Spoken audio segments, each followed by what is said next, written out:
Welcome to a roundup of Polish culture over the past year. We'll break down the biggest highlights, the most talked about premieres and the key trends shaping 2025.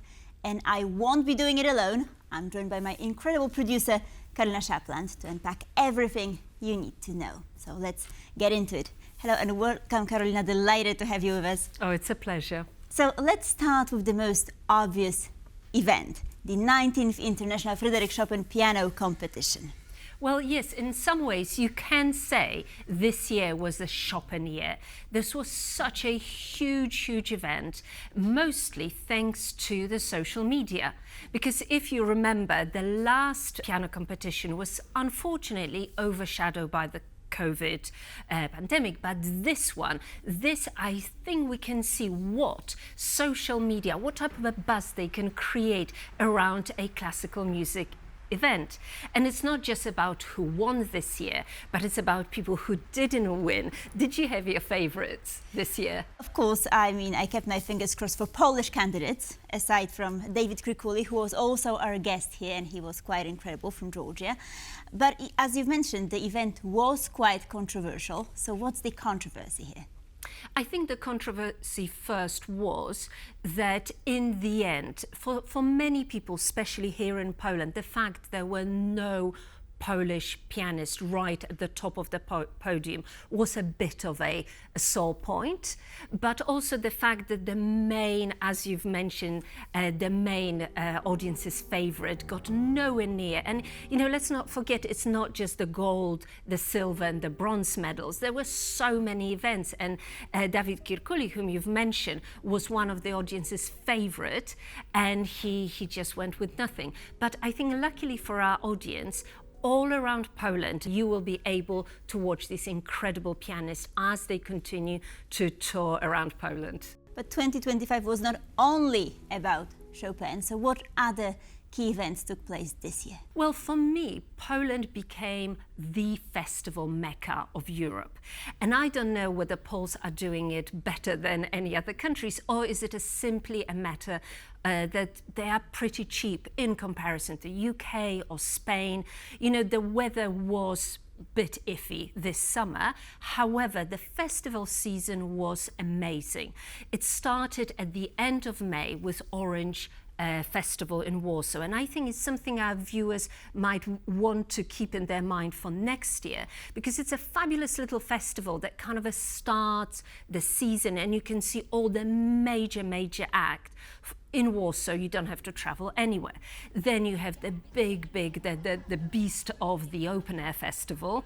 So there, where you have to travel outside, up north to the Tri-City area, and you have 3 days of the biggest headliners. You know, the old bands, the new bands, every musical genre, from rock opera such as Muse to, Doci. So yeah, it's a fabulous event. However, for Poles, it is pretty expensive. So for me, the highlight of the festival season was definitely PolandRock, the free 4 days extravaganza in a middle of nowhere, and it's absolutely free. So it is Europe's biggest free festival, and yeah, it's something that I will treasure. Apparently this year, each day there were around 1 million participants. So, to walk from one end of the festival field to another, it took 2 hours. It was just incredible. So for me, these were the big highlights. However, Poland is just full of these unique little events, whether you get absolute top quality, for instance, the Euphonia Festival, where you can savor music from all around Central and Eastern Europe. And I went to an amazing concert with Romanian Philharmonia, who had not been to Poland the last 69 years. So that was a very special event. And so all the way from classical music, there is Mystic Festival, which was amazing. This is like a heavy metal, a fan mecca, to strange little arty festivals such as Wrocław's KinoMural. I was going to ask you about that one, because the festival doesn't have to be about music, right? No. This time it was about images. It was, and I think with AI taking such a prime stage on the creative as a part of it's called the new media art, I think we'll see more and more of these festivals. So KinoMural is 2 days of these big cinematic images being projected onto walls in Wrocław, in a sort of a very edgy, I would say, run-down part of Wrocław. So something to really treasure. What about things for those who enjoy staying at home? I wanted to ask you about some streaming and, sort of cool movies to watch. Yes, I think this year we had huge hopes this year for a Polish Oscar contender, and many people were talking about Chopin, a huge production, especially as it was the Chopin year. Really spectacular movie, beautifully shot, however did not, obviously telling the story of Poland's most famous composer, but somehow, for reasons that I would say with problems with the scenario, that the writing wasn't quite tight enough, did not make it the Oscar shortlist. However, any streaming platform had huge hits this year. I don't know, what were your favorites, Sally? I mean, I did appreciate Heveliusz, which is a story about the biggest maritime crash in Poland, right, in modern civil history of Poland. So 1993, 55 people died. I think it was beautifully and respectfully done. I'm not sure if you would agree with me. Yes, it was. I know you do like your historical dramas. It was, as you say, beautifully shot. Jan Holubek, the director, amazing. And we'll watch this space because hopefully he will produce a movie at some point. But yes, it was a movie that when it was launched on a streaming platform for a week, it was trending not just in Poland, which was, easy to understand, but all over Europe. On the other hand, I do love my comedies. So this year was the second season of the historical drama 1670. And that again, you'd think, because it's a comedy very much in a style of Monty Python based on Polish history. So apparently 1670 was a year when nothing dramatic happened in Polish history. We don't get these years a lot. So I thought it's a very niche sense of humor, this very sarcastic based all around Poland's and Polish classic sort of archetypes of the slightly funny father, the women who are very, they actually run the household. So I thought it's very Poland specific, and yet it really translated into really good figures, viewership figures all around Europe. Of course, and speaking of niche entertainment, what about opera? I say Warsaw, Krakow, and many other cities are the European destination for opera. Not only the quality is high, but again, you can see an opera for a third of the price of the Met or La Scala. For me, there were a couple of amazing performances. Madame Butterfly with Kurzak, who's one of our biggest opera stars. So there was a reissue of that opera. There was a new opera. I think the verdict is still out, and that premiered in September with a newcomer, Barbara Wiśniewska, and it was titled Warsaw, the Best City in the World. I have to say, not my cup of tea. I do like my opera, I like to hum the melody, but this was just spectacular. On the other hand, ballet brought us some amazing performances. And the one I went to see 3 times, and to be honest, I would see it for the 4th and a 5th time, was Prometheus in the National Opera in Warsaw. It was just stunning. The music was, quite interesting, because on one hand we have Philip Glass, modern classical composer, then we have Mozart, and it somehow was, I don't know if it's because we're so obsessed with human bodies and the Pilates body is all arranged, but there is something about, dressing up, going to Warsaw National Opera House and seeing a ballet that you just can't beat.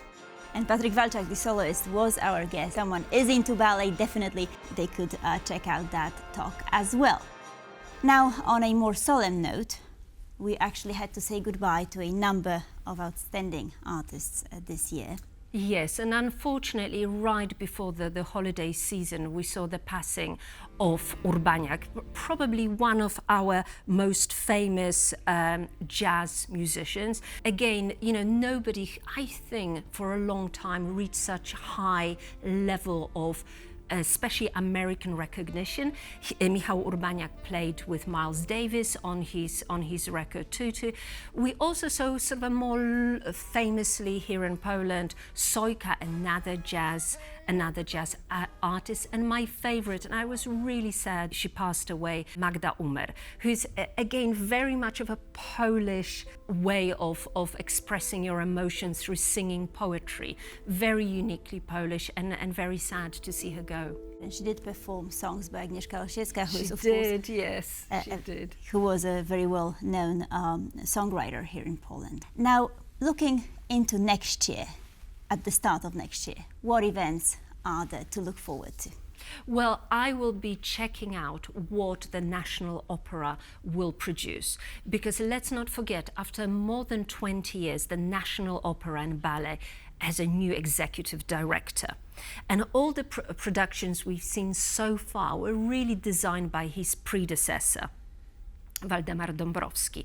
So now it's time for Borys Kudliczka to tell us what is he all about. What is his brand of high culture?